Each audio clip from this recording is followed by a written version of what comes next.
Hi, welcome back to the Great Rehumanization. We've been talking about propaganda a little bit, how propaganda is the force that binds us to an unnatural civilization, to a technological civilization that differs from the natural environments that we spent so many thousands and thousands of years adapting to.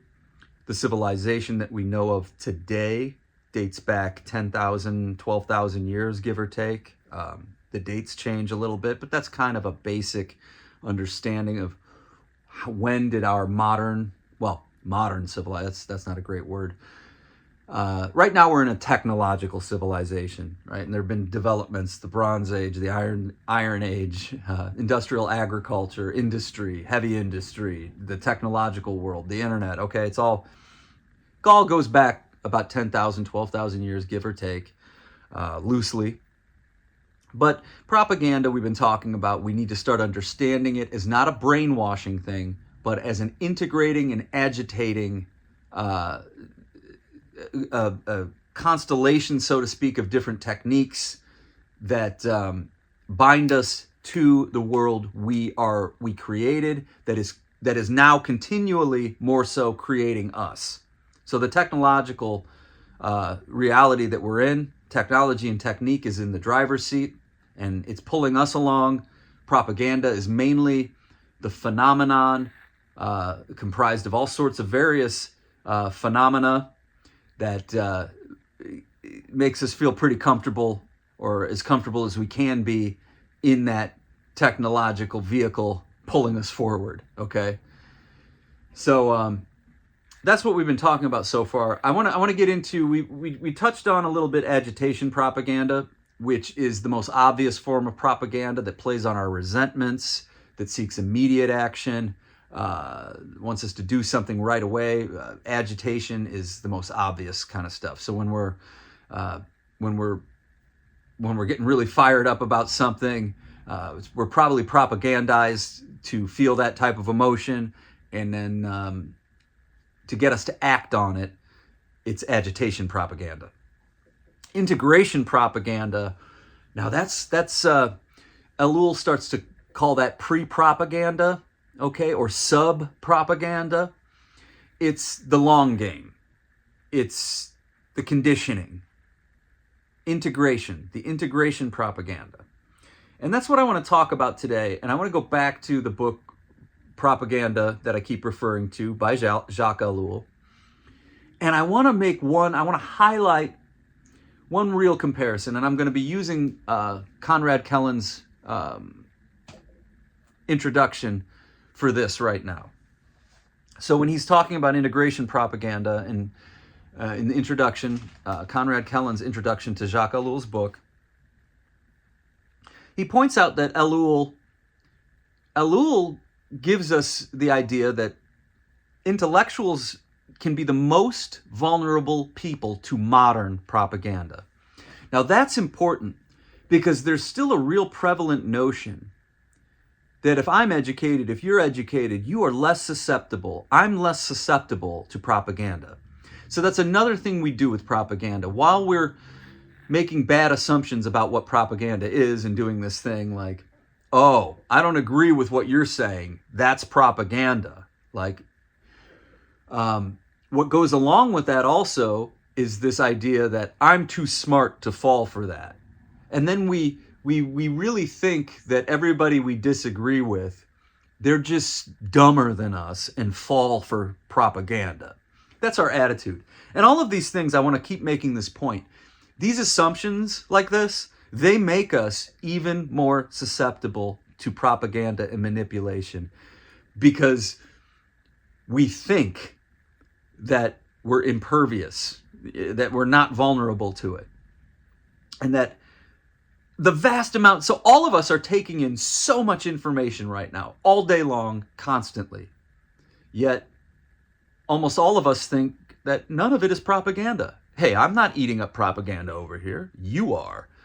It's a really, really wrong-headed, totally wrong assumption, okay? So we have to keep making that point. All right. So if we go back to this book, Propaganda, one of the startling things there is that Ellul is saying, no, just because you're smart and educated, that doesn't mean that you're not propagandized. It's not just the common people. Ellul even then goes into detail about describing, and as a matter of fact, in the modern world, in our technological society, certain people who avoid that. So think of people who want to go off the grid, right? So say and we all know more and more people like that.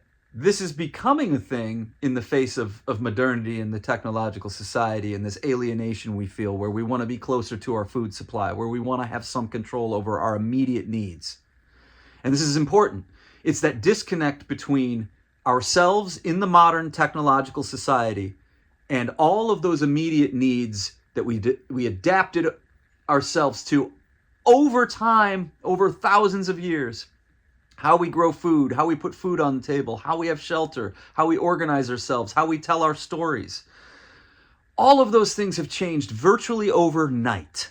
Traditional society has vanished and the modern technological society has taken its place, and propaganda is the force that plays along with us and helps us adapt to these rapid changes, okay? So in all of this, we've had this increasing movement for people who can do it, who have the means or the ability to do it, to go back to more traditional things. So if you know anybody who goes off the grid, back to what I'm saying, they can avoid propaganda better than any intellectual out in the world, right? Because they're not taking it all in, and that's simple enough. But even in traditional society, when people were rooted in their villages, so you didn't leave your village very much, it would be much harder for a central, powerful force to propagandize people who were living in little farming communities and villages. So back then, propaganda was really simple. Somebody probably riding around on their horse and wants to go fire people up, go give a speech in the village, and then go right off to the next village. Stuff like that. Really simple. It is not the same thing as what propaganda is now. Not even close. But what I'm saying is Ellul even he really clarifies, like, no. Just because you're educated and you're smart doesn't mean that you aren't vulnerable to propaganda. You are even more vulnerable to modern propaganda than a person following a traditional pattern would. So if you go to a church, you could be propagandized by the church and in the church, but being a member of a really grounded, rooted community actually gives you a lot of protection from being manipulated by other forces, okay? Obviously, if you're a member of a cult, reality is going to have a hard time getting in there, if it's a cult, okay? But most of us in our traditional religions and our societies, we weren't members of any cultish-like things. It was just our villages, our immediate families, our parishes, our church communities, and things like that. Really powerful elite forces had a harder time programming people who were really rooted. So Ellul really points that out. But the bigger part of all of that is that, no, in the modern world, the person who is seeking the most information is automatically going to be the most vulnerable on that level to propaganda because you're looking for it. Okay? So the more information we take in, maybe the more valuable, good information we might get, but also, more certainly, the more unverifiable information we're going to take in. So I want to go to Conrad Kellen and make a few points here. So he's talking about the intellectual's vulnerability to propaganda. And this is 1965. And I'm going to modify this to the year 2024, because it's fascinating. So in 1965, you didn't have social media, obviously. We didn't have the internet, right? Two really big, important differences. So Conrad Kellen sums up three different points we can make from the Jacques Ellul's overall text about intellectuals and our vulnerability to propaganda. I consider myself an intellectual, right? And I'm going to get to that. I consider most people intellectuals now compared to then, even 1965. So, number one, intellectuals, this is 1965. Intellectuals absorb the largest amount of second-hand, unverifiable information. That's what I was just talking about. So, 1965, an intellectual is just reading more books, learning more history, learning more facts, paying attention more to current events. That in and of itself is going to expose the intellectual back then to more information. That automatically means more unverifiable information. That opens up the doors to more propaganda. Okay? The number two thing that Ellul says makes intellectuals vulnerable.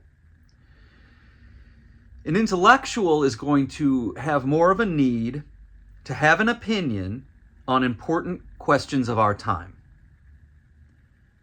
So, the intellectual then is going to be the type of person who is going to succumb to opinions being offered to them on all indigestible pieces of information.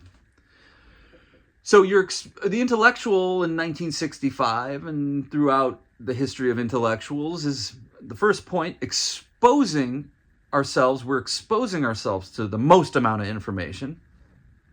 On the next level, not only is a lot of that information unverifiable, it's indigestible. So you're getting tons of information that's kind of out of context, or it's really complicated, or we don't really know how to piece it together with this and that. But we have a compelling need to understand it. So then this is where we will search for the opinions, the editorializing of what all of that information, sometimes unverifiable, sometimes indigestible, like we can't even really chew on it, it's so complex or so removed from its context.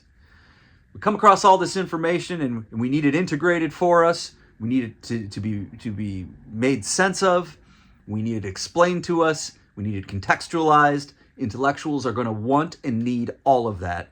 So number one, back to number one, we are the most vulnerable to the most information that is unverifiable. Number two, we are the most vulnerable to the information that is indigestible, that we can't really chew on. And then number two, this means that back to one and two, we are in a real need of somebody to make sense of it for us. So we are actively seeking opinion and editorializing on it. And then a lot of what we do, even though we're intellectuals, we don't really form our own opinions on it. We do what everybody else does. We cop this opinion and that opinion, and then we rehash it and regurgitate it, and then it's as if we did all the thinking about it. We're going to really talk about opinions and how all that works too. So now, the third thing.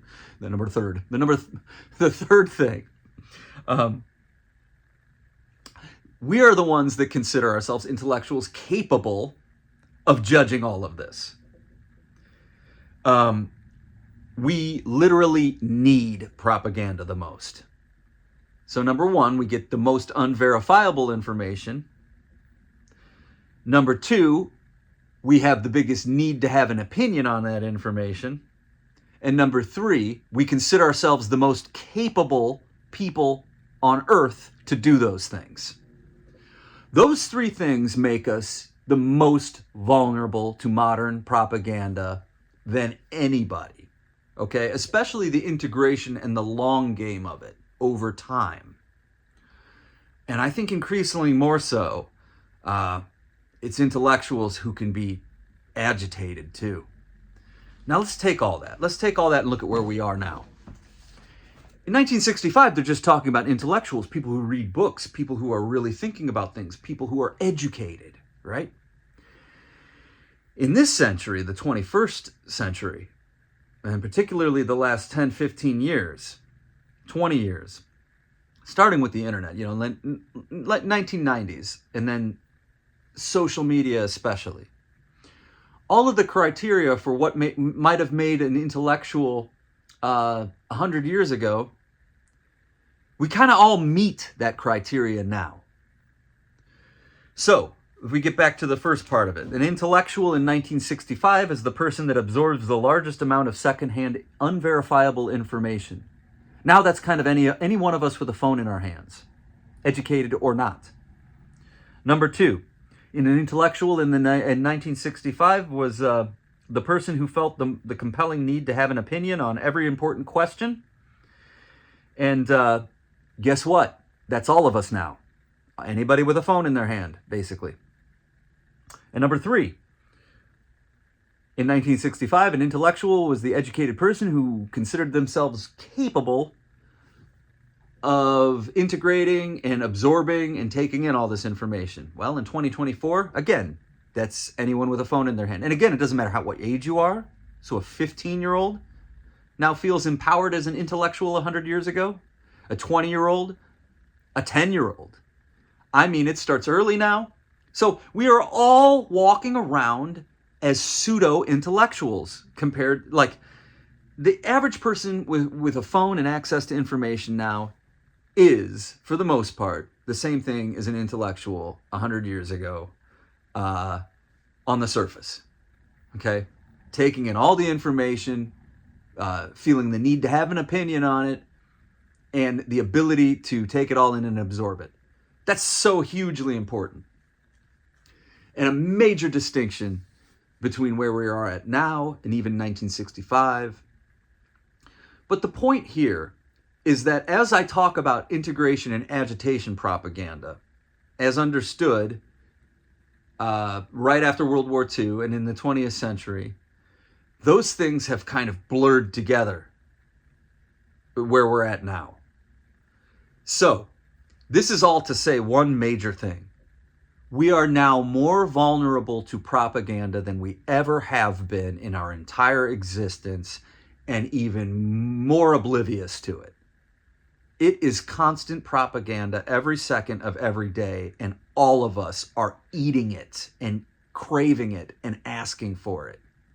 The implications this has for our ability to conceptualize, to think creatively, to come up with ideas and solutions for the problems we have, the implications are huge. There is a real atrophy going on in our critical thinking and in our creativity. Okay? It's playing out in our politics like crazy right now. All right? A lot of what I see going on right now is more and more and more pathological activation, agitation, and an integration happening simultaneously along those lines. More and more looking for top-down solutions, for somebody to do it for us, to tell us how to do it. And it's just more and more concentration on a handful of different grievances and no real ideas. Okay? It's a major, major problem. So I'm going to leave it here. I'm going to leave it right here. So we've been talking about agitation and integration and our need for propaganda and our basic misconceptions about our vulnerability towards it. All right? We all need propaganda. We're all eating it. It's coming at us we're bombarded by it nonstop all day long. We have propaganda machines in our hand, in our pockets. It is something that we need in order to even move an inch in this world, in order to make sense of it. We are just clamoring for more and more propaganda to make sense of our reality, to feel our place in this world. It is what conforms us to the patterns of this world. Okay? It is what gives our minds the food that it needs to understand the patterns of this world. And propaganda is that which tells us is good about it. So if you go to Romans 12:2, propaganda is everything that helps us ignore what Romans 12:2 is actually telling us. All right? Think about it. Let's get back to it. And I'm going to leave it there for now. Clear as mud. Be wise as serpents and harmless as doves.